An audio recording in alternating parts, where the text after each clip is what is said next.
Universitas. Esta palabra proviene del latín y define a toda comunidad que se organiza con cualquier objetivo. A partir del siglo XII, en Europa, su significado se aplicó para reconocer a los grupos de maestros y estudiantes que se unían por el derecho de enseñar y estudiar. Con el paso de los años, daría nombre a una de las instituciones más antiguas y complejas de la historia, la universidad.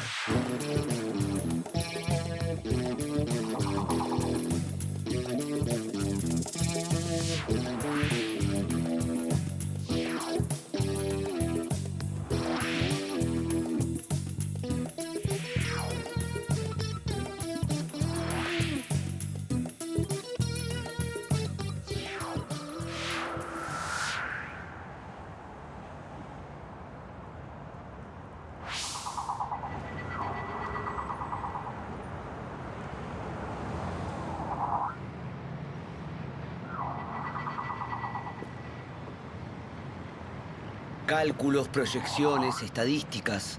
Con estas herramientas matemáticas empezó a delinearse gran parte del país que hoy conocemos.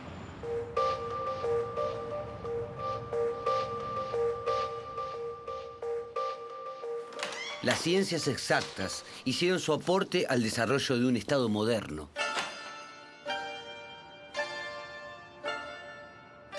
¿Cómo eran esos tiempos históricos?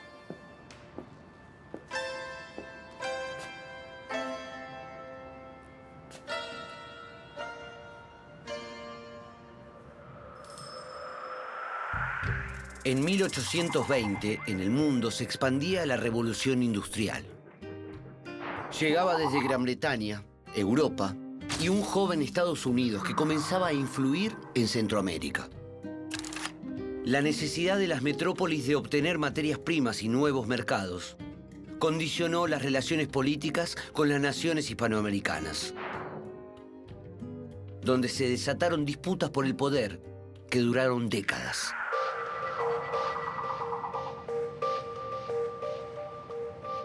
En 1829, Juan Manuel de Rosas asumió la gobernación de Buenos Aires. Eran tiempos de guerras internas y también externas. Gran Bretaña y Francia intentaron penetrar los ríos interiores, lo que fue rechazado por la armada rosista y los criollos. Las potencias establecieron entonces un bloqueo económico que produjo fuertes restricciones presupuestarias.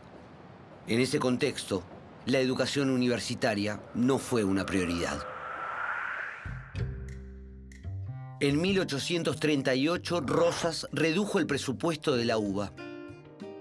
Eliminó los sueldos de maestros y profesores e implementó un registro público de suscriptores, que eran personas de altos recursos que donaban dinero para la educación. La universidad pudo continuar funcionando con ese aporte, que se sumó al pago de los alumnos y a la disposición de profesores a dar clases sin percibir remuneración. Todo esto afectó la calidad educativa. Lo que sucede en las universidades, los modos de funcionamiento, los saberes que se estudian, tienen mucha relación con la vida social y política del momento.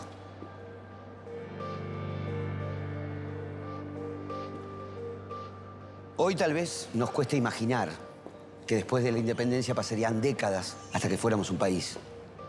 Y pasarían muchas más todavía, hasta que lográramos tener un sistema universitario nacional.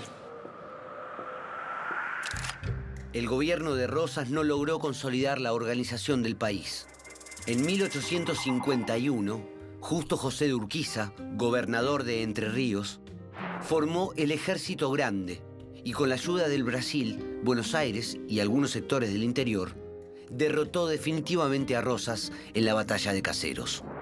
Al año siguiente, Bartolomé Mitre y Adolfo Alsina dieron un golpe de Estado que generó una profunda división. El Estado de Buenos Aires por un lado y las demás provincias por otro, nucleadas en la Confederación con capital en Paraná.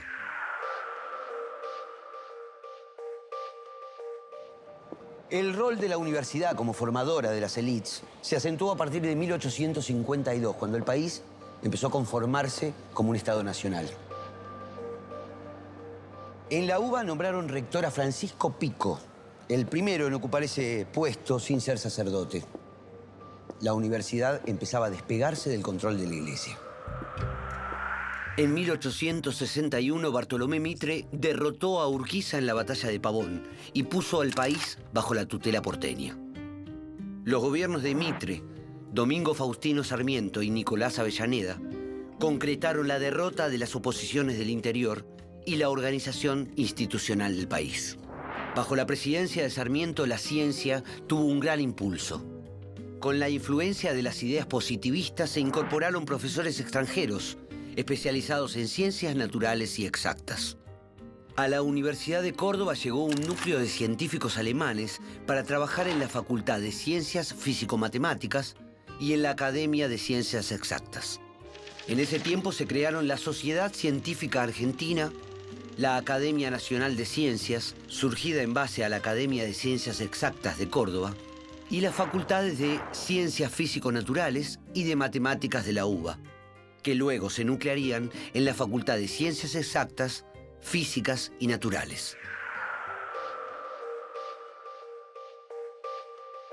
Los cambios a la UBA llegaron en 1861, el mismo año del triunfo de Mitre en la batalla de Pavón.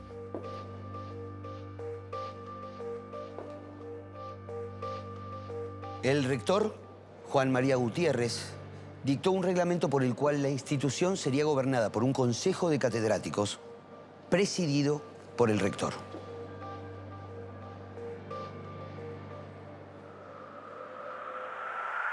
En 1872, Gutiérrez comenzó a elaborar un proyecto de ley universitaria que establecía la libertad de enseñanza y un régimen económico-administrativo autárquico, que dependía solamente del poder legislativo. Un grupo de trabajo formado por Gutiérrez, José Manuel Estrada, Pedro Goyena y José María Moreno elaboró las bases del decreto del Poder Ejecutivo de 1874, por el que la Universidad de Buenos Aires fue definitivamente organizada con el perfil que mantiene actualmente: una federación de facultades gobernadas por un Consejo Superior. En 1880 llegó al poder el general Julio Argentino Roca, quien consolidó un modelo económico agroexportador, político conservador, y estructuró al país como un Estado moderno. En la llamada campaña del desierto, Roca expandió y delimitó lo que son hoy las fronteras de Argentina. Durante su mandato se incrementaron las inversiones inglesas en bancos, frigoríficos y ferrocarriles, y creció la deuda externa.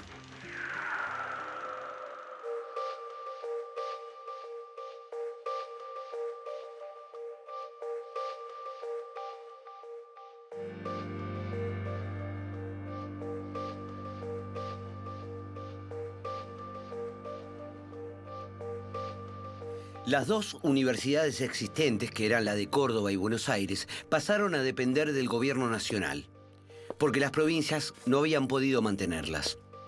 Su carácter era profesionalista y los títulos habilitantes eran otorgados por el Estado. En ese contexto, Nicolás Avellaneda, rector de la Universidad de Buenos Aires, presentó un proyecto de ley que se sancionaría en 1885. ¿En qué consistía la llamada Ley Avellaneda?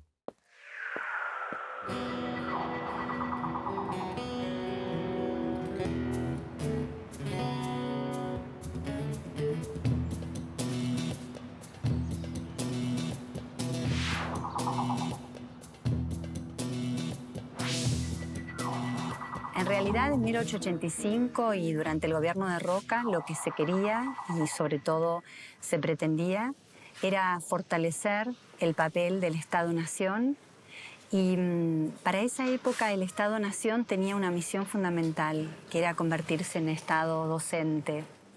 Y desde ese punto de vista, tanto a Roca como a sus ministros, les interesaba que las universidades estuvieran al servicio de una construcción educativa y pedagógica. Y para eso, el tema de la autonomía era un tema relativo. Relativo en el sentido en que era una autonomía que generaba dependencia del Estado, y esta es una noción bastante interesante para el problema de la autonomía hoy en el presente. Autonomía para la ley Avellaneda significaba que el Estado estuviera regulando, mirando, velando por el destino de esas dos universidades, en principio la Universidad de Córdoba, la Universidad de Buenos Aires, pero a su vez respetando la libertad académica de las facultades. En esos 4 artículos de la ley Avellaneda lo que se proponía era, sobre todo, que el Estado estuviera resguardando, desde el punto de vista de un socio fundador, la libertad de las facultades para poder elegir sus planes de estudios, para elegir sus profesores, y de la terna de los profesores de las facultades, de los consejos directivos, luego el Estado intervenía y convalidaba o elegía a un profesor. Tenía capacidad el Estado de vetar los estatutos. Y lo más interesante desde ese punto de vista histórico es que la universidad era, por definición, una federación de facultades. Al ser una federación de facultades, la lógica fundamentalmente académica, administrativa, estaba depositada en las facultades.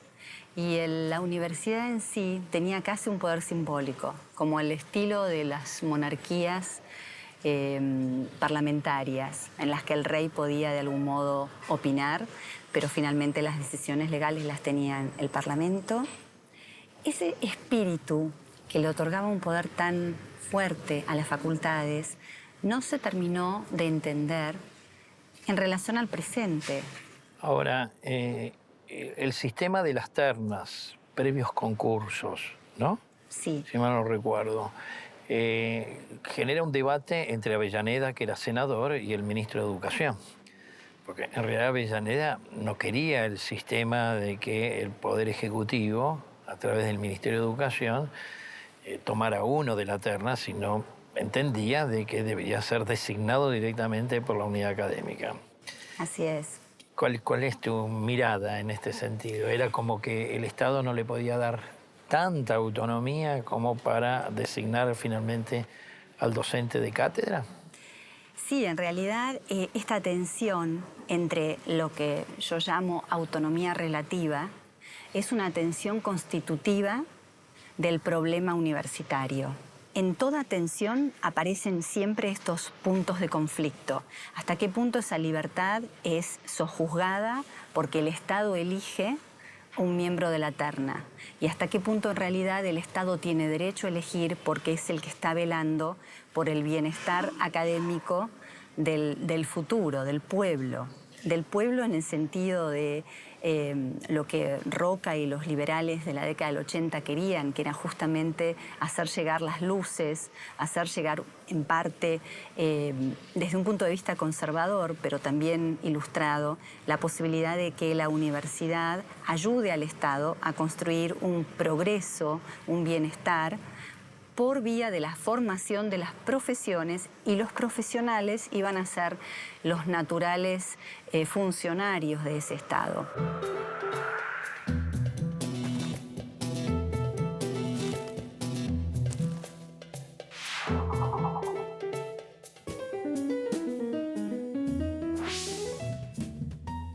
La ley establece, podríamos decirlo así, una autonomía ciertamente limitada.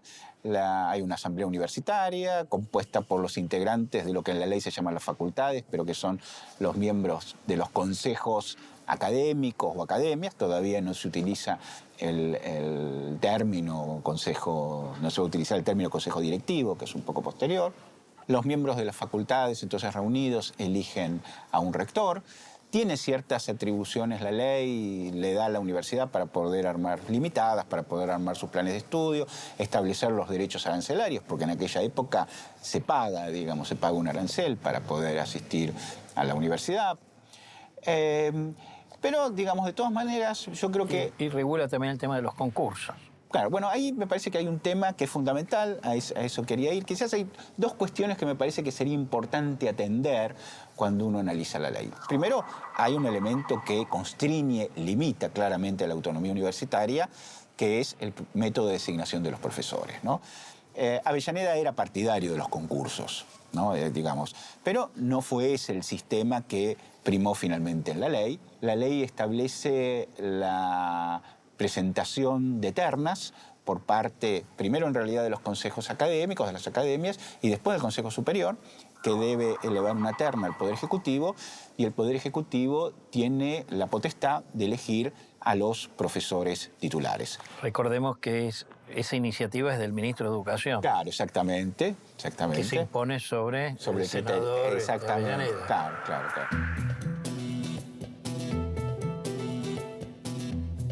Efectivamente, hay unos testimonios fantásticos de Julio Argentina Roca, en el que él plantea que lo que forma parte de esa autonomía es dejar a las universidades el espacio de libertad para las dimensiones científicas y académicas. Yo creo que este tema, Juan Carlos, es un tema fundamental para entender la particularidad del sistema educativo argentino respecto del mundo en el que estamos insertos.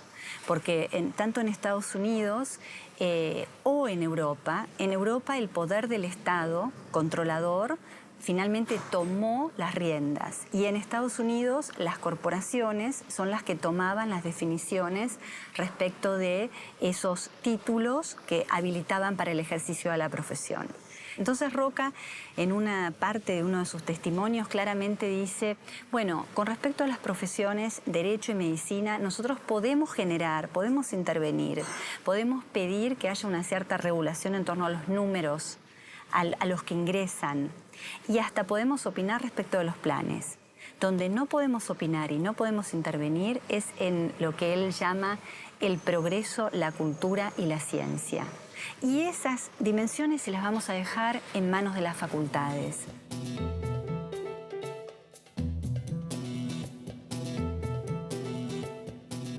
Uno se podría preguntar qué funciones cumplen las universidades en ese periodo en la Argentina. Y yo diría, podría suponer, bueno, investigan, hacen investigación científica. Yo diría poco y nada, digamos. No, sí. Esa no es la función de la universidad. Enseñan, sí, obviamente, digo, es una función central, obviamente, de una institución universitaria, pero tienen otra que es central, que es la habilitación, ¿no? Es decir, las universidades otorgan títulos que habilitan a un individuo para el ejercicio de una profesión liberal. Como iba a decir un estudioso de la situación universitaria de aquella época, Ernesto Quesada, son las instituciones que en nombre del Estado certifican la aptitud de un individuo para el ejercicio de una profesión liberal, ¿no? Rescatado de la reforma napoleónica del sistema universitario francés. Exactamente. En definitiva. Exactamente. O sea, mientras en la colonia brevábamos del sistema colonial español, a partir de la independencia, y particularmente en el sistema universitario, adoptamos el modelo francés, claro, no el modelo sajón. No. Obviamente, digamos, porque nosotros podemos encontrar otros modelos en el mundo que separan las dos cuestiones. Claro. Para nosotros es algo natural que estén unidas, ¿no? Es decir, porque vivimos en un sistema donde estas cuestiones, en verdad, donde la universidad cumple esa función, la vemos ya como algo natural. Cuando uno examina un poco y lo compara con otros sistemas, a veces la universidad, en algunos, se ocupan de la cuestión fundamentalmente académica y hay otras oficinas del Estado que se ocupan específicamente de la habilitación profesional. Acá no, acá es la universidad la que centralmente, digamos, cumple esa función de otorgar el título que habilita para el ejercicio de una profesión. En 1886, las universidades seguían siendo elitistas. Sobre una población de 4 millones en el país, en Córdoba solo asistían a clases 173 estudiantes y en Buenos Aires 602. Menos del 0,2 por 1000 de habitantes. Pero esta realidad pronto sería puesta en cuestión. A partir de la crisis de 1890 surgieron oposiciones al régimen. La Unión Cívica Radical luchaba contra la corrupción y reclamaba que hubiera un sistema electoral, mientras que los gremios socialistas y anarquistas peleaban por los derechos de los obreros. Las revoluciones radicales de 1893 y 1905 y el creciente descontento social plasmado en huelgas llevarían a un sector de la clase dominante a impulsar una reforma electoral. En 1912, el presidente Roque Sáenz Peña sancionó la ley que estableció el voto masculino, secreto y obligatorio. Por primera vez, todos los hombres tendrían el derecho y la obligación de elegir a sus representantes. Al mismo tiempo, el Estado Nacional impulsó la creación de instituciones científicas en áreas productivas y de defensa, ligadas a las tecnologías que demandaban las actividades económicas. Se dio así una expansión del sistema universitario. En 1889 se creó la Universidad de Santa Fe.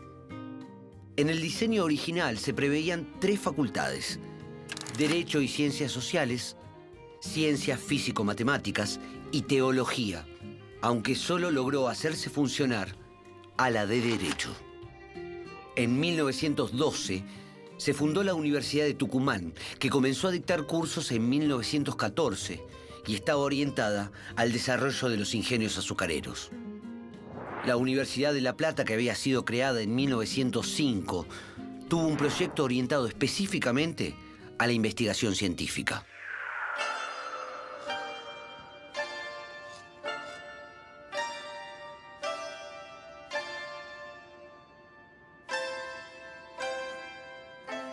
El ámbito universitario empezó a demandar cambios en el modo de enseñar, que en un momento estaba dirigido principalmente a la formación de profesionales.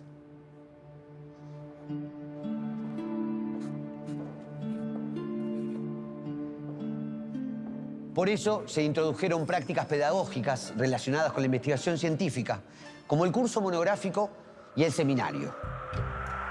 En 1897 se había creado en la ciudad de La Plata una universidad provincial conducida por Dardo Rocha.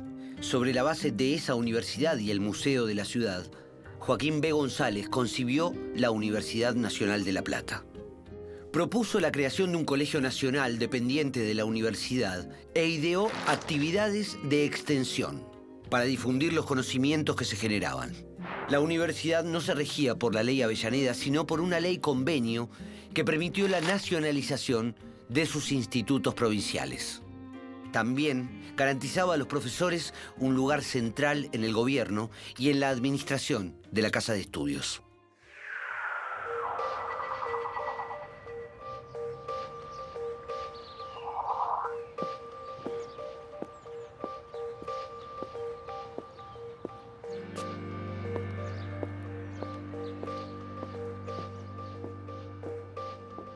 La Plata se transformó en una típica ciudad universitaria con una comunidad académica mucho menos tradicionalista y conservadora que la de Buenos Aires y Córdoba. ¿Cómo era su universidad?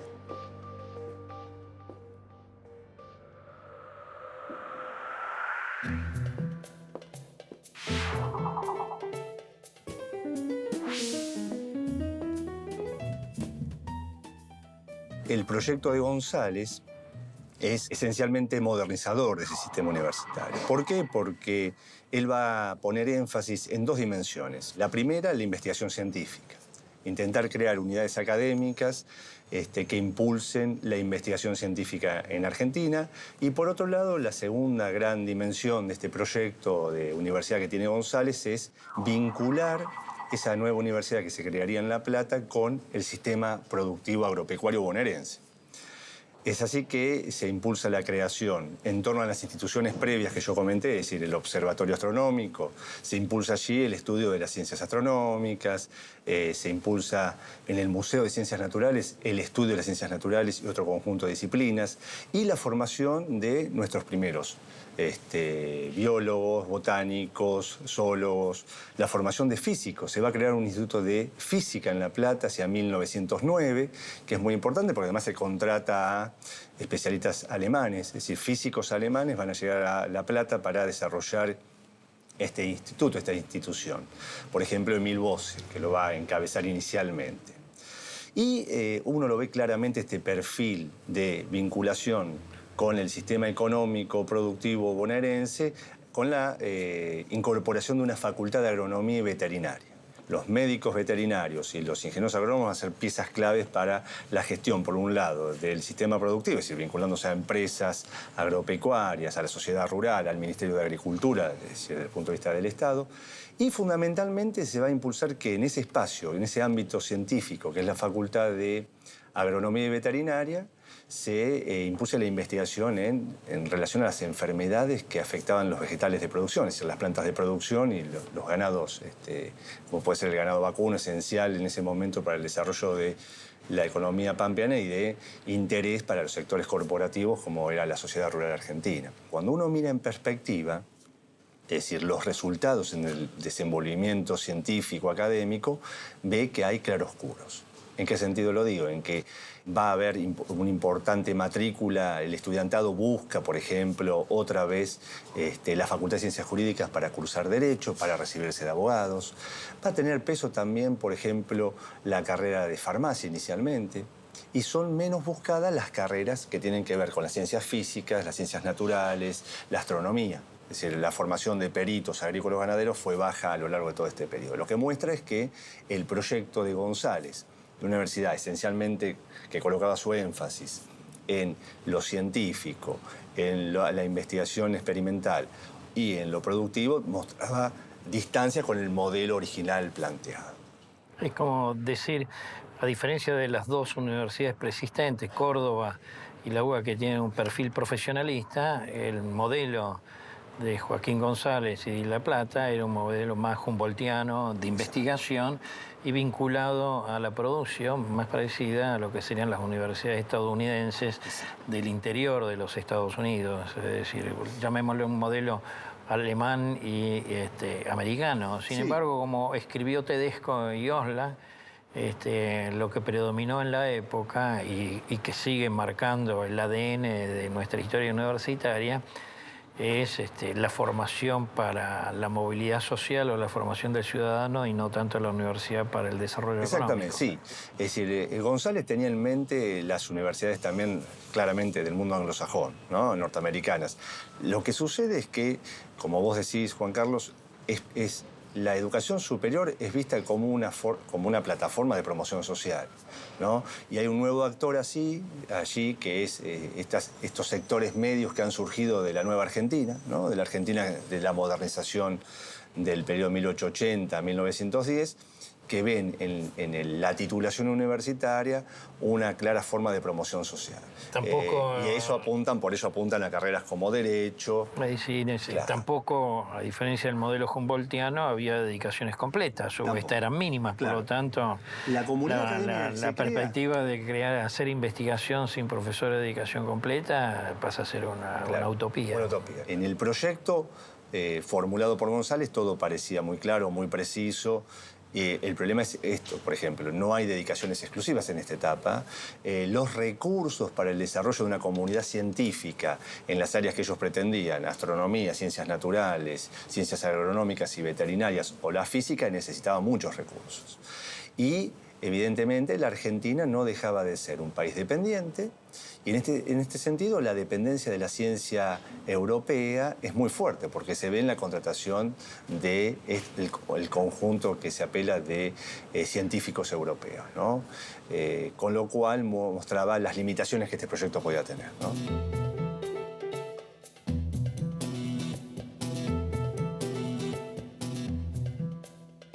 Yo diría médicos, abogados, obviamente, en un muy segundo plano ingenieros. Eso es lo que forma la universidad. Y ahí hay que tener en cuenta algunos aspectos también. Vos mencionabas antes el peso del modelo napoleónico. Ahí hay un problema que es un problema centralmente político, ¿no? Es decir, obviamente la universidad napoleónica, heredera de alguna manera de la Revolución Francesa, no iba a permitir que, digamos, que había también construido un Estado laico, si se puede decir así, donde el conflicto con la Iglesia, sobre todo en las primeras etapas, fue central, no iba a permitir que cualquiera formase a sus abogados o formase a sus médicos, porque son disciplinas que son, profesiones que son centrales para la reproducción de la sociedad.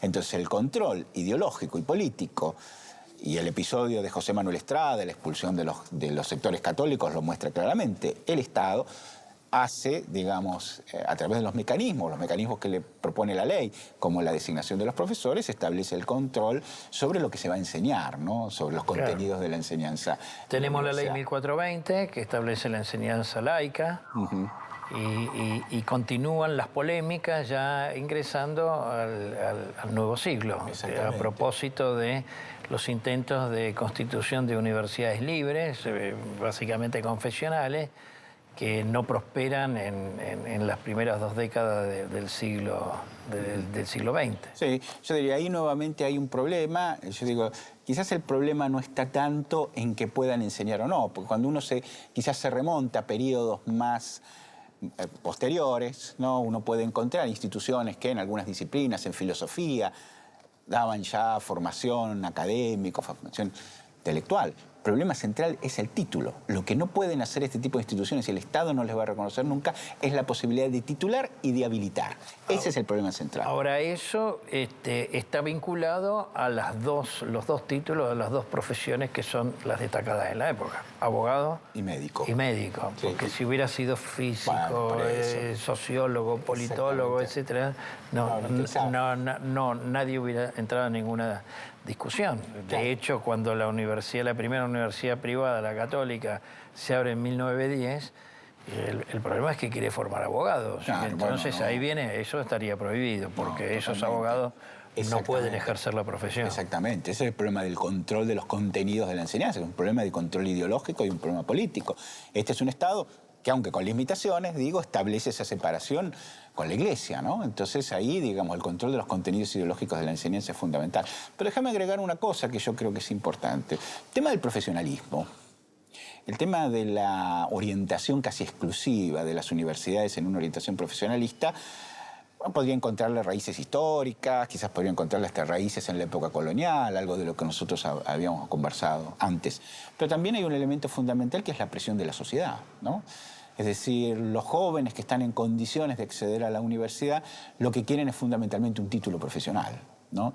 Entonces ahí la presión social es fundamental para poder entender esta orientación que tiene la universidad. Y eso se debe, podríamos decirlo quizás simplificadamente, a distintas razones, pero quizás hay 2 que son importantes. Obviamente las materiales, ¿no? Es decir, la recompensa material que en términos materiales esta sociedad le da a los títulos profesionales, pero también la recompensa en términos simbólicos, ¿no? Es decir, el prestigio que en estas sociedades tienen los que ejercen este tipo de profesiones, e indudablemente también en una sociedad de inmigrantes, en una sociedad en la cual el ascenso social se convierte, digamos, en un objetivo central de muchos de las familias de inmigrantes, el proyecto para sus hijos, que retrató maravillosamente Florencio Sánchez en Mi hijo el doctor. Bueno, esta cuestión, digamos, del acceso a la universidad y la posibilidad de acceder, digamos, al título profesional es central, ¿no?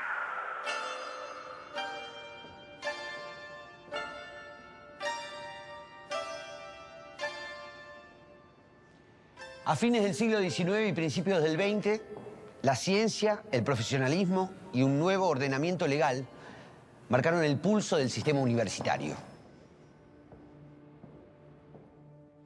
Con la consolidación de los centros de estudiantes, en 1918 tuvo lugar uno de los movimientos de transformación más relevantes en la historia de América Latina, la reforma universitaria. ¿Cómo se llegaría a la reforma del 18?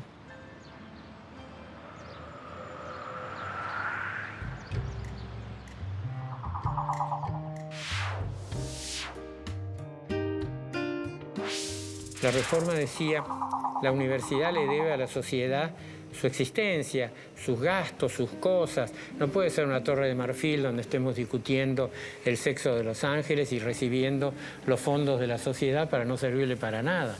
Entonces tenemos que servirle y ocuparnos de los temas sociales, de preocupación social universitaria. Hay que tener en cuenta siempre el trasfondo que está detrás de todos estos conflictos. Por un lado, todas estas décadas están teñidas de una fuerte disputa entre los sectores liberales y la Iglesia Católica. Este es un primer dato que se va a concretar en la sanción de la enseñanza laica, en las fuertes divergencias con la Iglesia sobre la designación de obispo, etc. Hay una serie de cuestiones y en un auge mundial del liberalismo que aquí tiene mucha fuerza, por una gran influencia que tenían sobre todo países como Francia, Bélgica, etcétera, en la vida intelectual y cultural en ese momento de los sectores dirigentes de la Argentina.